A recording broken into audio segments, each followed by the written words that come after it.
Et bonjour à tous, c'est Yamiro et bienvenue. Ça fait plaisir de vous retrouver déjà dans un premier temps puisque je suis de retour de vacances du coup pour vous faire à nouveau du contenu. C'est la rentrée pour tout le monde et me revoilà. Les amis, aujourd'hui, comme vous l'aurez vu au niveau du titre, on va s'intéresser non pas à 10 mais bien à 15 explosions de prix en analysant bien sûr les explosions de prix de juillet et de août. Vous avez été nombreux à me réclamer des explosions de prix et me demander pourquoi il n'y en avait pas cet été. Tout simplement, juillet et août a été vraiment très calme, notamment juillet. J'ai tout simplement pas trouvé d'intérêt à faire ce type de vidéo alors qu'il y avait très peu d'explosion de prix. Le marché a été super calme et actuellement le marché est bien remonté, notamment grâce enfin au spoiler d'Etine qui a fait flamber énormément de cartes.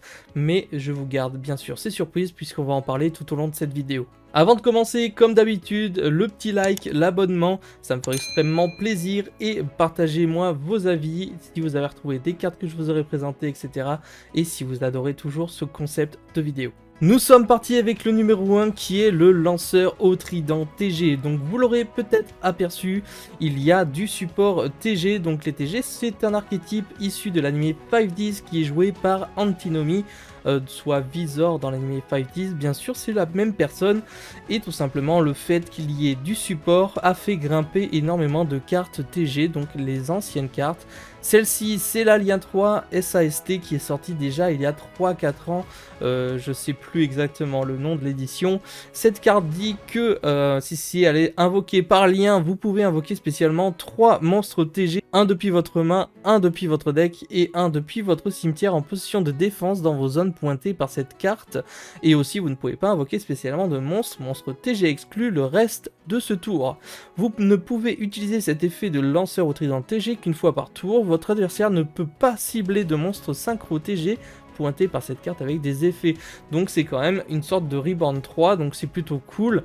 Ça fait une triple invocation et ça permet de lancer sur pas mal de petits secteurs nos combos entre parenthèses. Maintenant c'est la première carte dont on parle, c'est pas une explosion énorme, mais à l'époque cette secret de l'extension SAST se vendait autour de 30-40 centimes et aujourd'hui on peut voir qu'elle commence déjà à monter à 3-4 € et sûrement montera encore plus lorsque les supports sortiront. Le numéro 2 c'est le DDD César Grand Roi des Vagues, donc ça fait un moment déjà que les DDD, certaines cartes commencent à monter un petit peu plus, mais celle-ci monte actuellement grâce ou à cause bien sûr de l'archétype Abomination qui a eu un support et cette Xyz est joué tout simplement dans le deck qui potentiellement cet hiver sera très joué, voire même méta facilement et donc les gens se ruent tout simplement sur cette petite Xyz. Au niveau de son effet, donc il va falloir deux monstres démons de niveau 6, d'où les abominations qui sont démons. Lorsqu'une carte magie, piège ou un effet de monstre qui inclut un effet qui invoque spécialement un monstre est activé, en effet rapide, on va pouvoir détacher un matériel de cette carte, annuler l'activation, et si on le fait, on détruit la carte. Donc c'est bien sûr uniquement pour ça qu'elle est jouée, puisque son autre effet c'est, puis vous pouvez faire gagner 1800 points d'attaque à un autre DD que vous contrôlez, à cette carte, blablabla, mais ça va pas nous intéresser. Et enfin, si cette carte est envoyée depuis le terrain au cimetière, vous pouvez ajouter une carte contrat des ténèbres depuis votre deck à votre main, potentiellement que le contrat peut être joué lors des versions un peu plus spicy d'Abomination. Ici c'est une bonne explosion de prix puisque cette carte vendait à 1 € et a explosé actuellement à 11 € comme affiché sur Card Market, donc n'hésitez pas à checker si vous n'avez pas cette petite carte parce que tout simplement ça peut vous faire pas mal d'argent. Pour le numéro 3, bien sûr, c'est les fans de héros en PLS, entre parenthèses, puisqu'ils attendaient la réédition de Contact Favori dans les teens. Eh bien non, Contact Favori ne sera pas dans les teens et tout simplement a été édité qu'une seule fois dans Pot et va donc exploser en prix puisqu'on parle d'une carte tout simplement qui est passée aujourd'hui de 3 € à la sortie à actuellement 13 € voire un peu plus sur Card Market, en sachant qu'avant les teens elle était un peu moins chère, donc vous ne pouvez pas encore parler d'explosion de prix. Ici c'est tout simplement une carte qui dit qu'on va pouvoir invoquer spécialement un monstre fusion depuis notre extra deck, qui mentionne un monstre héros comme matériel en ignorant ses conditions d'invocation et en plaçant les matériels mentionnés sur le dessus du deck dans l'ordre de notre choix, parmi les cartes dans votre main, terrain cimetière et ou carte bannie, pardon. Si vous avez placé Néo héros élémentaire dans le deck, aucun joueur ne peut renvoyer le monstre invoqué spécialement par cet effet à l'extra deck. Donc ça, on peut en activer qu'un par tour, mais c'est quand même une très bonne carte, et pour les joueurs héros et les nostalgiques, cette carte va devenir un peu plus compliquée à récupérer. En numéro 4, maintenant les amis, il s'est passé quelque chose depuis juillet, vous l'avez sûrement tous remarqué. Je veux bien sûr parler des raretés 25 ans, impossible pour moi de ne pas en parler lors des explosions de prix, même si, bon, la hype est un peu passée déjà, c'est déjà un peu tard pour en parler. Mais en bref, en avril était sortie la collection légendaire 25 ans, et les cartes, tout simplement, étaient sur le marché à des prix déjà un petit peu hauts pour certains, mais franchement très correct, hein, on va pas se mentir, c'était correct, et certains ont déjà bien fait de récolter énormément de cartes pour le full set. Ce qui s'est passé, c'est qu'en juillet, toutes les séries 25 ans sont sorties, donc je crois que c'était le 13 juillet, un truc comme ça, et il y a eu une énorme hype où tout le monde avait envie d'avoir les full sets, où tout le monde avait envie d'en ouvrir pour la nostalgie, et où malheureusement les scalpers ont également mis leur grain de sable tout simplement en achetant toutes les displays disponibles et en essayant de les revendre un petit peu le double du prix, donc ce qui a fait que les cartes à l'unité ont elles aussi explosé en prix pour celles et ceux qui essayaient de faire le full set, notamment pour moi. Donc bien sûr, le mot du jour, c'est faites attention si vous avez des cartes des séries 25 ans, que ce soit une super, ultra ou secret rare, faites bien attention, j'ai vu des super rares qui se vendaient 20-25 euros, donc n'hésitez pas à checker si vous avez ouvert des anciennes collections légendaires, vous avez sûrement quelques pépites à votre actif, et j'espère aussi potentiellement faire rebaisser un petit peu ce marché des 25 ans, puisque tout simplement ça reste une aberration de payer des cartes qui sortent en 2023 2 fois plus cher que les cartes d'il y a 25 ans, donc tout simplement faites le tour de vos classeurs. On va quand même enchaîner avec la 5e carte qui est le contrat des ténèbres avec l'obscurité éternelle. Donc ici on peut penser encore une fois aux abominations, avec notamment la X6 qui va être en lien tout simplement avec cette carte, mais notamment tout simplement le fait que cette carte a été une seule fois éditée et n'a jamais eu de réédition à ce jour. Donc on parle ici d'une carte qui a commencé à monter et qui est passée de 30 centimes à 4 euros, donc n'hésitez pas à checker si vous n'avez pas cette petite rare tout simplement dans vos classeurs. La numéro 6, c'est la Dame Pierre à Feu. Celle-ci, elle est actuellement jouée avec les Chevaliers Nobles, et elle dit tout simplement, si vous contrôlez un monstre guerrier, vous pouvez invoquer spécialement cette carte depuis votre main, vous pouvez envoyer cette carte depuis le terrain au cimetière, invoquer spécialement un monstre guerrier de max niveau 4 depuis votre main, et si vous le faites, votre adversaire ne peut pas cibler avec des effets de cartes, et on peut utiliser chaque effet de Dame Pierre à Feu qu'une fois par tour. Donc ici on parle tout simplement d'un guerrier niveau 1 feu qui se combotte très bien avec les Chevaliers Nobles et qui va venir créer tout simplement des combos à lui tout seul, donc c'est très intéressant, et pour cela cette carte est passée de 50 centimes à 4-5 euros. N'hésitez pas à checker puisqu'il s'agit d'une ultra rare de Blar, qui était une extension Bataille de légende, Vengeance de l'Armageddon, un truc comme ça.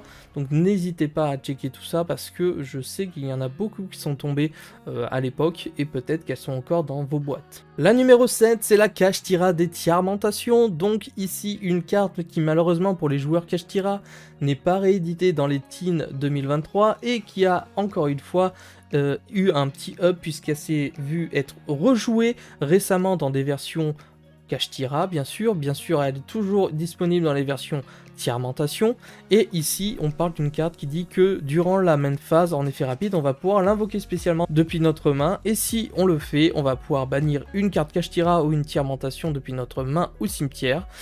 Si cette carte est invoquée normalement ou spécialement, vous pouvez envoyer les 3 cartes du dessus du deck de l'un des joueurs au cimetière, et enfin si cette carte est envoyée au cimetière par un effet de carte, vous pouvez envoyer les 2 cartes du dessus de votre deck au cimetière. Ici c'est quand même un gros up de prix puisqu'on parle d'une carte qui était à 7 euros et comme elle n'a pas été annoncée en réédition, elle est actuellement passée à 18 euros, donc elle a fait un plus que x2. Donc encore une fois, n'hésitez pas à checker si vous n'avez pas cette ultra de PHHY. La numéro 8 est une carte bien plus récente qui a surpris tout le monde à la sortie. Je veux bien sûr parler de Chimère, Roi Bête Fantôme, qui à la sortie de Dune se vendait pour 8, 9, 10 euros maximum. Il s'agissait tout simplement d'une petite hype sur le moment des nouveaux monstres de Yami Yugi, donc à thème, avec tout simplement une combinaison avec les monstres Illusion. Eh bien, en soi, il y a eu toute une autre hype autour de cette carte, puisque je vais tout simplement lire l'effet qui a fait qu'elle est montée dans un premier temps, bien sûr. Durant le tour de votre adversaire, en effet rapide, vous pouvez bannir cette carte depuis votre cimetière, puis cibler un monstre bête, démon ou illusion dans votre cimetière, invoquez-le spécialement. Ici, on a tout simplement une cible à Sentence Dogmatica pour les decks pièges tels que Labyrinthe, qui pouvait envoyer tout simplement la chimère au cimetière, et tout simplement faire son effet pendant le tour adverse. Et on a la possibilité de récupérer un démon. Vous savez que les labyrinthes sont démons de niveau 8 la plupart, et c'est une carte du coup qui peut être très intéressante également pour le deck Abomination, et bien sûr avec les mélanges en ce moment de Branded avec les illusions, cette carte est actuellement jouée. C'est pourquoi au bout de quelques jours de la sortie de Dune, la carte est passée de 10 € à 22 € actuellement. La numéro 9, c'est la grande bienvenue Labyrinthe, et c'est surtout la grande absente de Setting 2023 puisqu'il s'agit d'une des seules cartes Labyrinthe qui ne sera pas rééditée, qui ne sera actuellement pas du tout rééditée, et va complètement exploser en prix puisque vous l'aurez compris, dans les teens, toutes les personnes qui en achèteront auront la possibilité de choper le deck Labyrinthe à moindre coût, sauf cette petite carte, ce qui fait que bien sûr les spéculations sont de mise et que la carte a explosé en prix. Ici avec cette carte on va pouvoir tout simplement invoquer spécialement un monstre Labyrinthe depuis notre main, deck ou cimetière, puis renvoyer un monstre que l'on contrôle à la main. Vous pouvez bannir cette carte depuis votre cimetière, puis cibler un monstre démon que vous contrôlez, ou si vous contrôlez un monstre démon de minimum niveau 8, vous pouvez cibler une carte contrôlée par votre adversaire à la place, renvoyer la carte à la main. Ça c'est très fort, on peut en activer une fois par tour, et ça c'était une carte vraiment prédominante dans le deck Labyrinthe, avec tout simplement la bienvenue Labyrinthe qui était associée. Ici on est sur une carte qui vaut actuellement 8 €, mais avec l'explosion des prix due à l'annonce d'Etin et son absence dedans, la carte est montée jusqu'à 24 € unité, donc du x3 très clairement, et tout simplement une carte qui a bien explosé grâce à Etin. La numéro 10, elle est un peu plus connue, c'est le Gardien Chimère. Je vais peut-être pas spécialement lire son effet puisque c'est un texte à rallonge et un peu compliqué, mais bref, c'est une carte jouée dans Branded qui revient énormément, notamment grâce aux versions Spicy avec les illusions Branded qui font en gros remettre à nouveau le deck Branded d'Espia sur le devant de la scène et qui semble très intéressant. On a une petite augmentation de prix du Gardien Chimère qui est tout simplement passé quand même de 14 € à 30 € actuellement, et ça c'est pas rien. Encore une fois les amis, avec le numéro 11, on va parler du Branded d'Espia et qui voit son Reinbrume, le dragon éclatant, augmenté. On parle d'une augmentation mineure, mais elle est quand même passée de 5 € à 11 € et potentiellement montera au fil de temps, puisque à nouveau elle n'a pas été annoncée pour l'Etin 2023 et donc sera pas réédité, et donc les gens qui veulent en profiter vont devoir y mettre le prix malheureusement. Ce monstre fusion est quand même très intéressant puisqu'il dit que lorsqu'un effet de monstre fusion synchro Xyz ou lien est activé, en effet rapide, on va pouvoir annuler l'effet, puis renvoyer un monstre depuis le terrain à la main, et ça c'est très fort. Durant le tour de votre adversaire, tant que cette carte est dans votre cimetière en effet rapide, on va pouvoir cibler un monstre Albaz le déchu dans notre cimetière, et on va invoquer soit le monstre, soit cette carte, et bannir l'autre, et on peut utiliser qu'un de ces effets qu'une fois par tour. Donc encore une fois, une carte à surveiller et potentiellement à vendre si vous en aviez pioché plusieurs à l'époque. La numéro 12 est une grande absente également des teens. Vous voyez à quel point les teens impactent énormément le marché puisqu'il s'agit d'Exauceur Magnifica qui sera absente des teens et qui a été édité qu'une seule fois dans Difo. Donc je le rappelle, toutes les Exauceurs sont quasi toutes présentes dans les teens. C'était les grands créateurs et donc malheureusement la Magnifica ne sera pas présente. On parle d'une Xyz intéressante qui dit qu'elle est uniquement invocable par Xyz avec des matériels ci-dessus. Donc 2 monstres Xyz Exauceur de rang 4. Durant chaque battle, cette carte peut faire une seconde attaque, une fois par tour en effet rapide. Vous pouvez détacher un matériel de cette carte, bannissez une carte contrôlée par votre adversaire.